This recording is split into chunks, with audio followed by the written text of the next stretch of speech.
everybody, welcome back to another episode of Masters Arcade. We're going to pick back up here with Black Knight Part 2, and we're going to try and make this a really quick video today.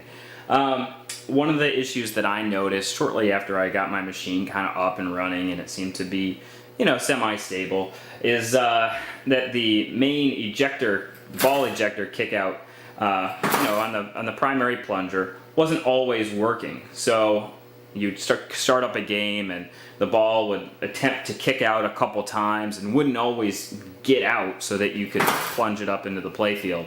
And so what I'm going to do is I've already fixed my machine. I'm going to try and replicate what the problem was so I can show you what the actual behavior that I'm talking about was. And then we'll show you how quick my fix was to solve this problem.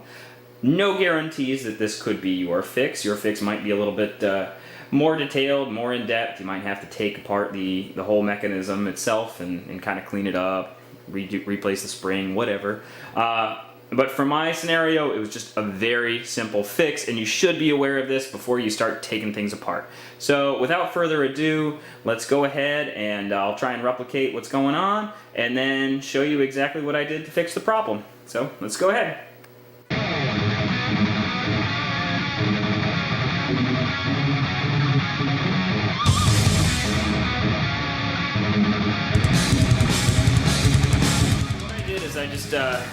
I reproduced what I had going on. I am running through the solenoid test, and you'll be able to see here in just a second exactly what I'm doing. And there it goes. The ball tries to get ejected out. It doesn't. It just kind of hangs out there. It's like it doesn't have enough power. You know, like the solenoid's just not driving hard enough, or something. Or maybe the spring is too weak, or so. Let me go ahead and I'll show you a few more times of that just kind of not being able to come out. And then I'll go ahead and show you what I actually did just to fix the problem. It was very simple.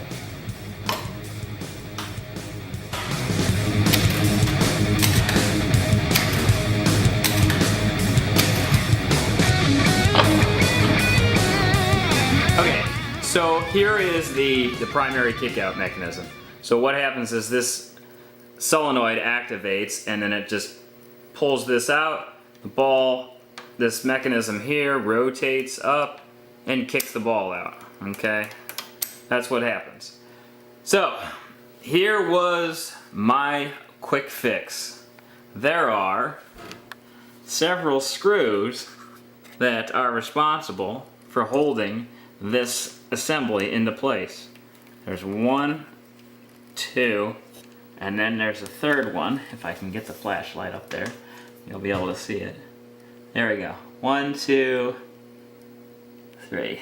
Let's see if I can zoom in. There you go. 1, 2, 3. Those 3 screws right there. Those 3 screws were not tightened up when I was having my problem.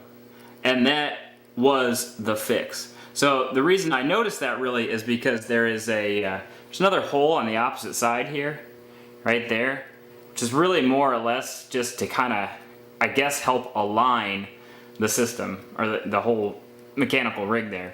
So by knowing that that was out of line, so there's a hole up on the, put my flashlight away, there's a hole on the board here, and then there's a hole in this copper piece, and those weren't lining up properly.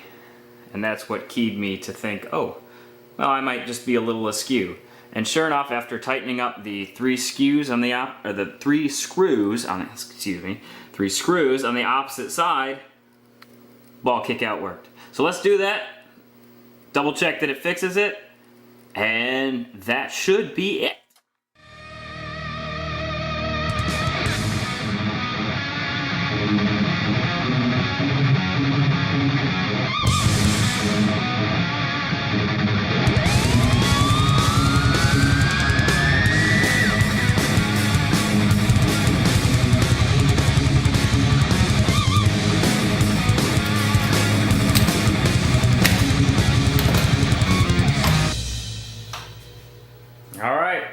So, there we go.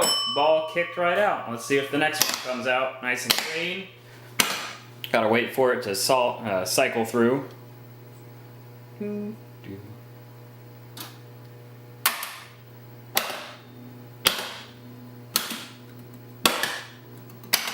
There we go. All right, so that was it. That is the quick and dirty fix for fixing your ball ejector.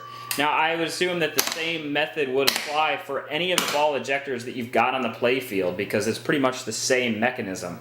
So keep that in mind. If for some reason the balls aren't being ejected, they're just kind of weakly popping out, take it apart, check, make sure that those screws are tight, because they will probably come loose over time. It's bound to happen. So anyway, hope you guys enjoyed this video. If you liked the video, share it with your friends, subscribe to my YouTube channel. Appreciate it. Thanks guys. Bye.